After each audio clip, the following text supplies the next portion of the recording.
Vamos falar da China, do tamanho do poder bélico da China, do tamanho do poder militar da China. Essa é uma questão mais ampla.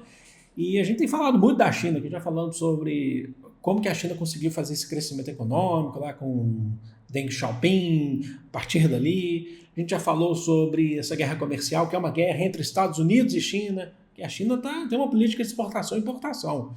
Ela não fala que é uma guerra comercial. Então a gente vai falar sobre isso hoje. A questão é que é muito importante destacar isso aqui, porque a China ela não se envolve em uma guerra. Quando a gente está falando de guerra entre exércitos, a gente está falando de guerra de fronteira, tá? De guerra assim, no sentido da oficialidade, da China chegar lá e falar assim, estou em guerra contra você, tal país. Desde 1979, de uma guerra chamada de Sino-Vietnamita. É uma guerra que teve ali alguns contrastes mas foi rápido, foi bem rápido. Após a Guerra do Vietnã, você teve também, logicamente, o envolvimento da China.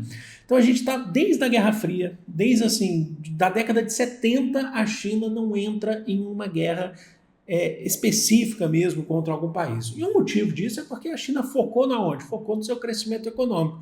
Isso coincide justamente com o período de crescimento das zonas econômicas das chinesas, com o crescimento do mercado chinês, coincide principalmente com a questão desse fortalecimento, né, industrial, de produção, que vem a partir de Deng Xiaoping.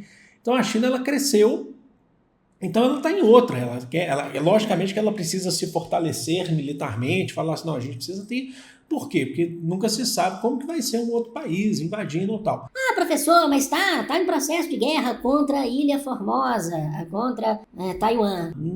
A gente está falando guerra entre estados, tá? Entre países. Taiwan é da China. O que você tem em Taiwan é uma província rebelde à China, mas já era da China, continuou sendo da China, e é onde você teve lá os nacionalistas, que inclusive propuseram lá, fizeram o Kuomintang, né? Fizeram uma ditadura, inclusive pesada, matou muita gente, massacrou muita gente lá na Ilha Formosa. Então, onde que você teria necessariamente, nesse momento, disposição da China para entrar em conflitos armados mesmo, de fato?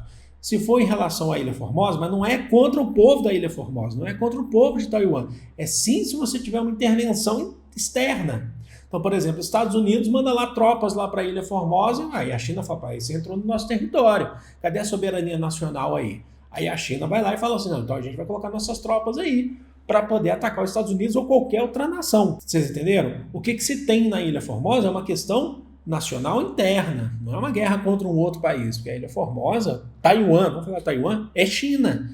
Essa é a real. Então vamos começar aqui falando um pouquinho sobre isso. É importante destacar também que todos os pontos, os números que eu falo para vocês, eles têm uma aproximação, mas eles não são reais. Isso são números gerados tanto por governo, quanto também por organizações externas. São organizações, por exemplo, da ONU e organizações sérias mundiais ligadas à pesquisa sobre aparato militar dos países. Então você tem números aproximados ali, tá bom? A China ocupa em número de soldados, mas aí a gente tem que colocar um asterisco aí importante, a 5ª posição em número de soldados. São mais ou menos ali, mais de 2.100.000 soldados. Exército. Tem muita gente que vai falar assim, mas não vale, porque é soldado. O que vale mesmo é arma nuclear. Não, você precisa ter soldado, você precisa defender a fronteira, certo? Quando você não está numa guerra nuclear, o que está valendo ali é o teu contingente. Mas ela fica atrás apenas não, né? Coreia do Norte, Coreia do Sul. Por que Coreia do Norte e Coreia do Sul? Que são países menores, mas bem menores do que a China. É porque Coreia do Norte e Coreia do Sul estão envolvidos em uma guerra entre eles já há muito tempo, certo? A China, como eu falei para vocês, desde 79 ali ela se retira e fala assim, não, a gente vai focar na economia, vai focar aqui na questão do desenvolvimento, mas se precisar a gente está aí. Então são países que precisam ter sempre investimento, principalmente por questões ali de conflitos de fronteiras. O Vietnã e a Índia. A Índia também, que você tem hoje, atualmente, a maior população, né, a maior população do mundo. Mas esses números eles podem ser até conflituosos em alguns pontos, que a gente fala assim, é a 5ª, mas é a 5ª em relação ao quê? Porque vários desses países aí, alguns desses países, principalmente quando se fala em Coreia do Sul e Coreia do Norte, que tem o maior número de soldados, eles também têm grande parte desses números aí com militares da reserva. Então são militares da reserva. Então, assim, que compõem, que são, se precisarem, eles vão ser chamados para um conflito e tal. Eles ficam lá em treinamento, mas não estão em ativa. A China, ela tem um grande número de soldados da ativa. O número que a gente fala de 2 milhões e tantos da China aí, são soldados assim que tem da reserva, mas tem muitos da ativa. Então, acho que da ativa a China consegue ter mais soldados ali do que qualquer outro país. O estoque de artilharia da China, ele é grande também, ele é dos grandes que a gente tem aí. Tem mais de 8.400 de estoque de artilharia. Entre esse estoque de artilharia, nós temos aí uma boa parte, mais de 3.800, quase 4.000 de artilharia autopropulsada. O que significa isso? Que é uma artilharia que é levada principalmente por veículos. Então a gente está falando de tanques, a gente está falando de caminhões, né, aquela antiaérea, que são na carroceria do caminhão, a gente está falando de aviões. Então é uma artilharia muito utilizada para ataques em massa ou para defesa em massa. E você tem ali quase 1.500 de artilharia que a gente chama de artilharia rebocada. Que é aquela artilharia que não é levada por caminhões e tal, mas é uma artilharia que é preciso ter, por exemplo, um manual ali, né? Aqueles reboques para poder levar os canhões, entre outras coisas, que existe bastante, isso é muito utilizado em países que tem pouca artilharia autopropulsada, que não tem veículos necessariamente, e aí são levados pelas pessoas mesmo. É importante também para a defesa. Em relação à artilharia, a China só fica atrás da Rússia, que está em guerra e tem aumentado cada vez mais o seu arsenal, o seu investimento militar, a Rússia, e Coreia do Norte e Coreia do Sul, porque por razões que a gente já falou aqui, inclusive que são o conflito entre os dois países, a questão da fronteira, desde 1951. Lembrando que eu estou fazendo um recorte aqui de números, mas, por exemplo, a gente poderia falar em porta-aviões, em marinha. A China tem uma marinha, se eu não me engano, é a maior ou das maiores marinhas do mundo hoje, certo? Marinha ativa, que a gente está falando em navios e submarinos, mas enfim. Em relação à tecnologia espacial, porque a gente tem que falar de satélites também. Isso aí, nesse conflito de interesses, os Estados Unidos está sempre acusando a China, né, de colocar satélites espiões. Vocês lembram de uns anos atrás, até fiz um vídeo aqui, que um balão meteorológico chinês sobrevoou parte do território dos Estados Unidos ao norte ali. Ele, se eu não me engano, ele passa ali pelo Alasca, aí ele desce o Canadá, aí ele chega no norte, ali os Estados Unidos, eu não lembro direito o que aconteceu, mas os Estados Unidos, as forças, né, o Pentágono, imediatamente já derrubou, era um balão meteorológico, mas aí sempre os Estados Unidos aponta o dedo na cara e fala assim, espionagem! Eu acabei de falar dessa guerra comercial aí entre Estados Unidos e China, que a China não está numa guerra comercial. A China fala, não, tem uma política de exportação e importação, de desenvolvimento econômico, né? Estados Unidos que fala dessa guerra comercial, fiz vídeo aqui no canal, o TikTok está para ser banido na China, né? Porque eles acusam a China de espionagem através do TikTok, de uma empresa chinesa, né? Eles estão acusando a China aí de espionagem através dos aparelhos celulares, né? Então, inclusive já teve esses dias aí pedido do Congresso dos Estados Unidos para que empresas como Microsoft e a Apple, por exemplo, não fabricassem aparelhos com o TikTok instalado já previamente, né? Enfim, vamos falar em tecnologia espacial, porque eu citei aqui a questão do balão meteorológico.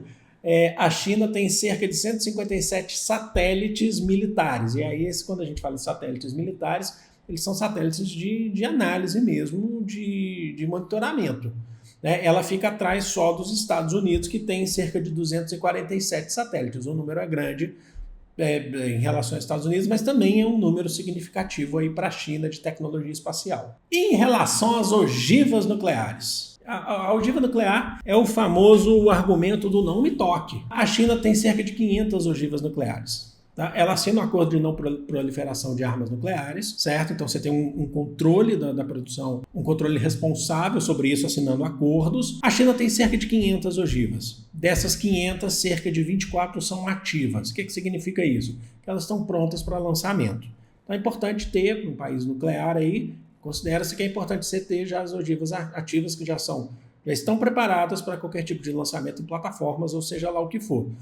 A China, nesse caso, em números, ela fica bem atrás do que é os Estados Unidos. Por exemplo, ela fica bem atrás da Rússia e dos Estados Unidos. A Rússia tem cerca de 6.000 ogivas nucleares. Muitas delas foram desativadas esse ano, mas muitas delas são ativadas também. Os Estados Unidos está perto ali, 5.500, está perto da Rússia em relação a ogivas nucleares. Mas vamos lembrar também que a questão da ogiva nuclear para uso de guerra é utilizada como último recurso. E ela é utilizada como moeda de negociação, ela é utilizada como moeda de troca, certo? Ó, vocês estão invadindo aqui, ó, a gente vai utilizar a ogiva nuclear. Então o outro exército fala, pera, então a gente já tem que pensar duas vezes aqui. Por mais que os Estados Unidos tenha mais ogivas nucleares do que a China, os Estados Unidos não quer tomar um ataque nuclear. Ninguém quer, né? Essa é a real. Então, o número é importante aí para a China. Mas é muito importante saber o que eu falei no começo do vídeo para vocês, que a China não se envolve em uma guerra mesmo entre estados há muito tempo. Eu falei para vocês que a questão da China é outra. A questão da China é resolver a questão de Taiwan, que é uma questão interna, porque Taiwan pertence à China, e a questão da China é aumentar o seu desenvolvimento econômico, certo? Nessa guerra comercial que os Estados Unidos falam que tem uma guerra comercial com a China e que a China, não, tem uma política de importação e exportação, questão de desenvolvimento econômico. A China recentemente anunciou, falei aqui para vocês, de zero tarifas para países pobres, por exemplo, valorizando, propiciando inclusive crescimento econômico, principalmente de países como o do continente africano. Então você tem essas questões importantes a se destacar. Esses números são de jogar fora? Lógico que não. É importante para um país que quer garantir a sua soberania territorial, sua soberania nacional, que tenha um recurso militar. E a China tem bastante em relação a isso. Mas significa que ela vai sair aí utilizando? Lógico que não. A China está preocupada com outras coisas, mas é importante sempre se defender, tá bom? Então é isso. Espero que vocês tenham curtido, espero que vocês tenham gostado desse vídeo. Vou ficando por aqui. Deixa aqui nos comentários o que vocês acham, contribuições, sempre com muito respeito, tá bom? Vou ficando por aqui, amo vocês de coração, um grande beijo. Fui!